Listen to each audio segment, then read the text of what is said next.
So I want you to picture this for a second. You are standing in the, like this heavy twilight humidity of New Orleans. Oh, that thick air, yeah. Exactly. You know the vibe. You are right across from Jackson Square, and the sun is just starting to, like, dip below the roof lines. Right.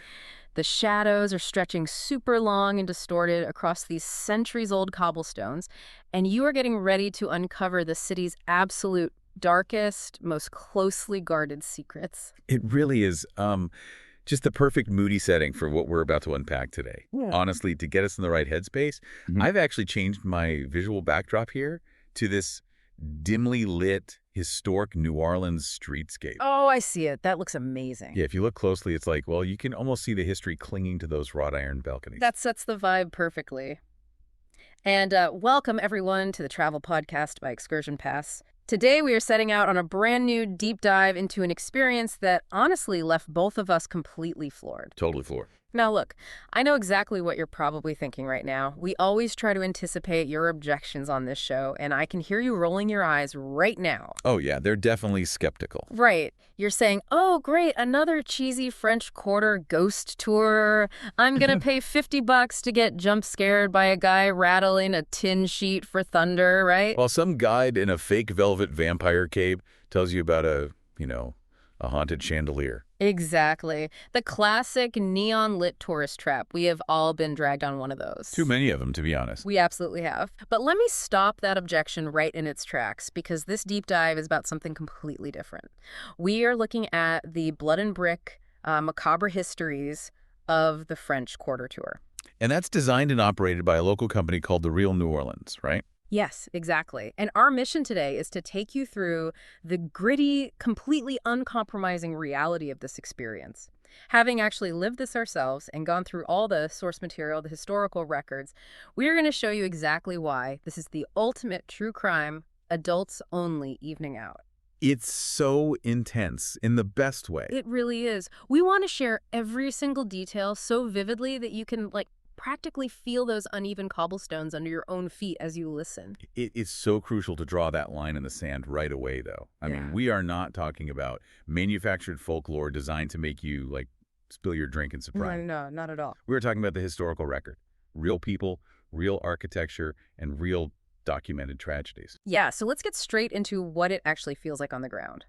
We're looking at a 105-minute guided evening walk. Which is an hour and 45 minutes on your feet. Right. But the pacing and the atmosphere are entirely unique because it handles this extremely dark material as actual history, not, Halloween theater. And the tour operators have this specific philosophy for this that I found just completely captivating. Oh, well, the quote. Yeah. They state explicitly that their tour isn't the scream. It is, quote, the breathless hush after the scream. Man, that phrase alone, it just tells you everything you need to know about the psychological approach they are taking here. It really does. It sets the tone immediately. Because taking a standard ghost tour is, well, it's essentially a passive experience. It's like going on a haunted house ride at a carnival. Right, you just sit in the cart. Exactly. You know the track, you wait for the animatronic skeleton to pop out, you have a lap, and then you go eat cotton candy. Yeah, it's harmless fun. But Blood and Brick is an active confrontation with reality. It's like stepping directly into a premium, gritty, true crime documentary. Oh, that's a great way to put it. The silence of the street, the heavy air, the actual physical locations, that is what does the terrifying. And what's fascinating here is how the natural atmosphere of the French Quarter at twilight, it just does all the heavy lifting for you. It really does. You don't need a theatrical jump scare when you are standing in the actual shadows where a notorious underworld syndicate used to operate. The reality carries its own weight. But wait, I do have to challenge this a little bit, just based on what we read in the sources. The word macabre is literally in the title of the tour. That's true, yeah. With something like this, how do they avoid it just becoming a parade of gore for the sake of shock value? Is there a larger point to walking around and talking about centuries of violence? See, that is the pivotal question. And honestly, it's where this tour separates itself from the rest of the pack. Okay, how so? Well, the violence discussed on this walk is never isolated from the wider context of New Orleans as a city. The guide doesn't just point to a doorway and say, hey, someone was murdered here in 1860, let's move on to the next bloody spot. Right, which is what the cheap tours do. Exactly. Instead, they explore the structural mechanics of why it happened there. They look at how these incidents were born from a very specific, volatile intersection of elements. You mean like the economics and the social structure of the time? Precisely. Hmm. Because New Orleans was and is, a massive port city. Right. You had extreme poverty, living wall to wall with just unimaginable wealth. You had an early booming entertainment industry, a constant influx of transient tourism. Sailors coming into port with pockets full of cash, I imagine? Oh, tons of cash.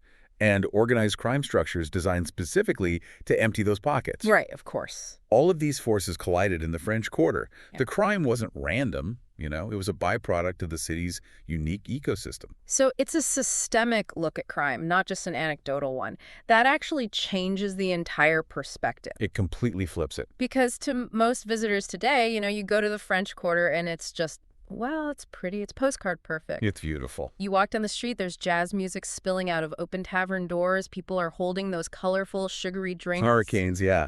Yeah, looking up at these gorgeous architectural marvels. But the picture painted by this tour reveals a place where elegance and brutal violence literally shared a pillow. It forces you to reconcile two opposing truths at the exact same time. Like, the physical environment becomes an active character in the story. Oh, absolutely. You might be staring up at this beautifully preserved 19th century facade with intricate ironwork. Which is gorgeous. Right, but you are simultaneously hearing about how that exact spot was the epicenter of a notorious red light district, or like an intense, violent bar culture where the police wouldn't even dare to patrol. Let's actually talk about some of those specific historical narratives, because the source material mentions the violent rise of the Gallatin Street underworld. Oh, Gallatin Street, yeah. For someone who doesn't know New Orleans history, Gallatin Street wasn't just like a rough neighborhood. It was essentially a contained zone of absolute lawlessness, right? It was the dark heart of the city's vice economy in the 19th century. And the tour delves into how it operated. Because it wasn't just chaotic violence. It was organized extraction. What do you mean by extraction? Well, the bars, the boarding houses, the criminal syndicates, they all work together in this highly efficient machine designed to prey on the vulnerable, the transient, and honestly the foolish. So it was systematic. Exactly. When the guide takes you through the remnants of these vice districts, they're explaining the mechanics of how an entire society can normalize and even profit from that level of danger. That makes you look at the narrow alleyways and hidden courtyards totally differently. Doesn't it? Yeah, like they weren't just built that way for shade or aesthetics. They were architectural features that naturally facilitated secrecy. That's a huge part of what they cover, yeah. The tour also dives heavily into the notorious trunk murder narratives, which I find incredibly interesting from a media perspective. The truck murders are such a wild part of the history. Because today, we have a million true crime podcasts, streaming documentaries, and Reddit threads dissecting every single modern crime. Right, we're saturated with it. Exactly. But how did the public imagination process and immortalize these gruesome crimes back in the 1800s or early 1900s? Well, if we connect this to the bigger picture, that is exactly what makes the trunk murders so vital to the tour's narrative. How so? The guide connects these visceral, highly localized incidents to the broader social history of the era. So the newspapers of the time, the penny press, the local whisper networks. They were basically the true crime media of their day. Exactly. They were the Reddit threads of the 19th century. And they knew exactly how to sensationalize a story to sell papers. Completely. I mean, the trunk murders gripped the public because of the psychological juxtaposition, Like the mundane mixed with the horrific. Yes. You have a trunk, which is an object associated with travel, domesticity, just normal life, being used to conceal brutal dismemberment. Ugh. Yeah, that is chilling. The early tabloid journalism just seized on that horror. They amplified it, serialized it, and effectively branded these specific addresses with permanent infamy. They turned a physical building into a landmark of macabre history. It's almost like the city's bricks are acting as massive hard drives. Oh, I love that comparison. Right. They just absorb and store all this dark data, all these horrific events, and the tour guide is essentially plugging in and reading the data back to you. That is a brilliant analogy. Yeah. It perfectly captures what I like to call the beautiful horror of New Orleans. Beautiful horror, yeah. It is a city that remembers absolutely everything. The architecture has survived fires, hurricanes, centuries of change, and because the physical structures remain, the stories remain tethered to them. That gives me goosebumps just thinking about it. So when you are standing on those cobblestones, you aren't just passively listening to a scary story. You are learning how public memory is formed. Right. You are learning why certain addresses still carry a heavy, unsettling energy decades or even centuries after the blood was washed away. But the tour doesn't just leave you in the safety of the 19th century, which I think is a crucial detail. No, they bring it right up to the present. Yeah. It's one thing to hear about a crime from 150 years ago.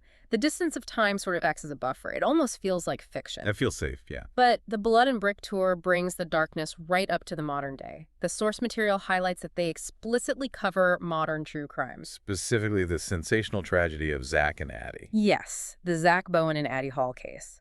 And the inclusion of that specific post-Katrina tragedy marks a massive, very deliberate shift in the tone of the narrative. It absolutely does. Because it strips away that historical buffer completely. This isn't sepia-toned folklore anymore. This is a modern domestic tragedy. A very real, very raw situation. It involved immense trauma, instability, and a very modern context of a city recovering from a devastating hurricane. You are suddenly dealing with real people whose friends and family are likely still walking around the city today. And that transition, like moving from historical underworld lore to a raw, modern tragedy, it requires a completely different level of respect, nuance, and maturity. Oh, 100%.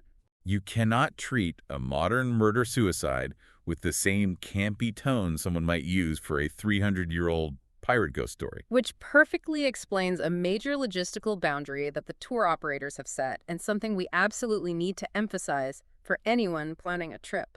The age limit. Yes. The source material is incredibly strict about the age and maturity requirements for this walk. The minimum age is 18. No exceptions. Nope. They say it's strictly ages 18 to 120, so I guess if you're 121, you're out of luck and just have to stay at the hotel. Yeah, it's a strict cutoff. You'll just have to listen to us talk about it instead. But in all seriousness, you might be listening right now and thinking, well, my 16-year-old teenager is super mature. Oh, people always think that. Right, like, oh, we watch all the dark true crime documentaries on Netflix together. I'm sure I can just quietly bring them along. And the answer is a hard, resounding no. Exactly. First of all, they simply won't let you. Second, sneaking a kid onto this tour would be a terrible parenting move. Honestly, it really would be. The operators are incredibly upfront that there is explicit material, strong themes, adult language, and highly graphic real crime discussion. It is heavy stuff. This is not a family-friendly Disney ride with a spooky overlay. And I genuinely applaud the tour operators for being so uncompromising about this. Like, flagging the mature material up front and enforcing the age limit is just a brilliant, necessary move. It saves everyone a lot of trouble. It really does. It accomplishes two vital things. First, it sets the correct psychological expectation for the ticket buyer. You know exactly what kind of heavy reality you're walking into. And second, it protects the dynamic of the group itself. I mean, this is an intimate experience. The tour is capped at a strict maximum of 20 travelers. no, that is small. Yeah, very small. So when a local guide is standing in the dim light of the quarter, unpacking the grim realities of the Gallatin Street underworld or the deep, complex tragedy of Zach and Addie, the absolute last thing they want to do is self-censor. Right, they need to be able to tell the real story. Exactly. Mm-hmm. And the last thing the rest of the paying adults want is to feel uncomfortable because someone brought a minor. That makes total sense. If there's a teenager in the group, the adults naturally tense up. Yeah, the vibe shifts entirely. They start wondering, is this too graphic for them? Should the guide tone it down? It just shatters the immersion. Precisely. The strict 18-plus rule ensures that the group is composed entirely of adults who actively consented to history with a sharp edge. It creates a shared baseline of maturity. Yes, and it allows the guide to maintain that breathless hush without interruption, without apologies, and honestly, without watering down the brutal truth of the history. Okay, so if you are listening to this, you are probably thoroughly sold on the gritty reality of this experience. If you're a true crime fan, you definitely are. Right. You want the deep history, you appreciate the edge, and you want to engage with the true crime of the quarter the way it was meant to be experienced. Yeah. Now, let's pivot to the practical reality of actually going on this walk. We always want to leave you with the insider tips on this podcast, just as if we just finished walking the route and grabbed a drink to debrief. And the on-the-ground logistics are just as important as the history. For sure. Because if you aren't prepared for the physical reality of the tour, you won't be able to absorb the narrative at all. And looking at the baseline value proposition here, it is exceptionally strong. I knew you were going to bring up the value. You always check the price first. Hey, It's important. The cost is $48 per adult. That's really reasonable. It is. When you consider you're getting a 1 hour and 45-minute deep dive with a live, highly knowledgeable local guide who is expertly weaving together architecture, media history, criminology, and sociology. Yeah, that is a steal. You aren't just paying someone to point at buildings, you are paying for an expert curation of the city's darkest data. And it's incredibly accessible right from the jump, too. The meeting point is right at 702 Decatur Street. Oh, great location. It is. You meet directly on the steps of Washington Artillery Park, which is right across the street from Jackson Square. So you are dead center in the action. Exactly. You can finish dinner in the corridor and walk right to the meeting spot. You don't have to navigate to some obscure, unlit alleyway on the edge of town just to find your guide. Which is nice, especially at night. And speaking of accessibility, the operators explicitly note that the tour is wheelchair accessible and stroller accessible. Though obviously keeping the 18+ rule in mind, that would be for adult mobility devices, not babies. Good clarification. No babies. But service animals are allowed as well. Yeah. That level of accessibility is actually quite fantastic considering they are navigating historic 300-year-old street grids. It is fantastic, but, and this is a massive neon flashing but, there is one crucial, non-negotiable rule regarding your wardrobe that we have to talk about. Oh, the shoes. The shoes. You must wear soft-soled shoes, absolutely no high heels, no stilettos, and I would strongly argue against flimsy, cheap flip-flops. Because the cobblestones do not care about your outfit. They really don't. The streets of the French Quarter are centuries old.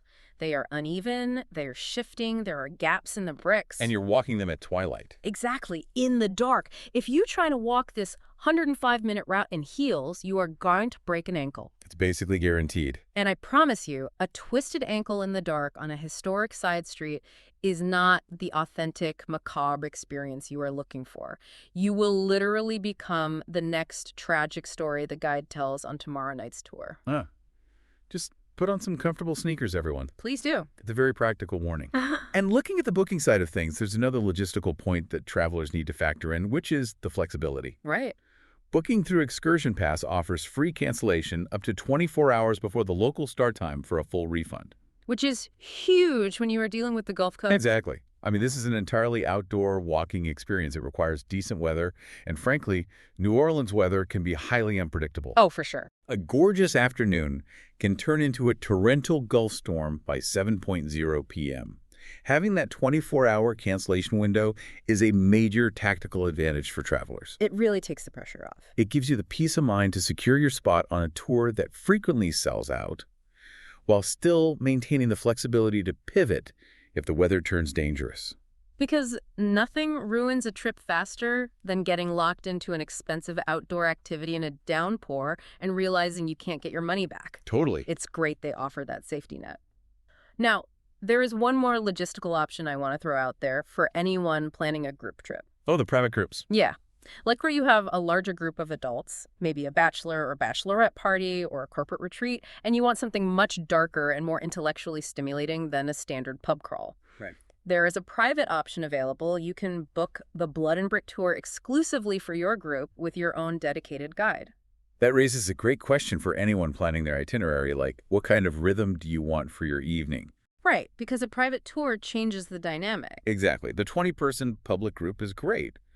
But if you book the private version, you gain complete control over the rhythm of the storytelling. Because you aren't worrying about strangers. Right. You can interact much more directly with the guide. If your group is particularly fascinated by the media sensationalism of the trunk murders we talked about. Or the architectural layout of the Gallatin Vice District. Yeah, you can stop and ask highly specific, nuanced questions. You set the pace. It essentially tailors the deep dive to your group's specific intellectual curiosity. Which is the ultimate luxury when you are trying to actually learn about a city. It really is. So what does this all mean for you, the listener, as you look at your travel plans? Let's bring all these threads together. Let's go. If you are a true crime enthusiast, or even just a seasoned traveler who has already done the standard, generic French Quarter historical walk. The one with the vampires. Right, exactly. And you are craving something with real bite before you head off to your late dinner.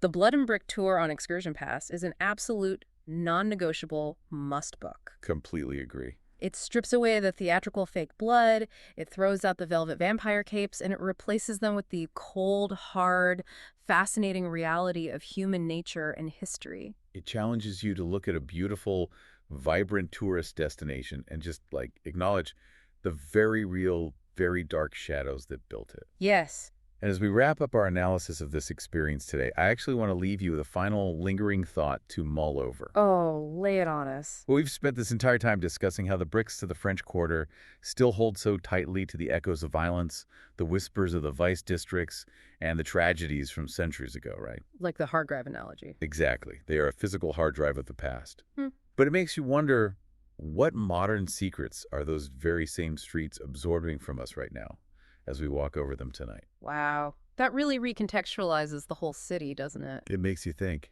It does. The history isn't just trapped behind glass in a museum. We are walking on top of it, breathing it in, and adding our own data to those bricks every single day. We're part of this story now. We really are. And that, honestly, is exactly why we do these deep dives. To look past the cheap jump scares and the tourist traps and find the real, breathtaking stories hiding right in plain sight. It's what makes travel so rewarding. Absolutely. Thank you so much for joining us on this journey today on the Travel Podcast. Keep questioning the history around you, watch your step on those unforgiving cobblestones, and be sure to check out ExcursionPass for your next real adventure. We will catch you on the next deep dive.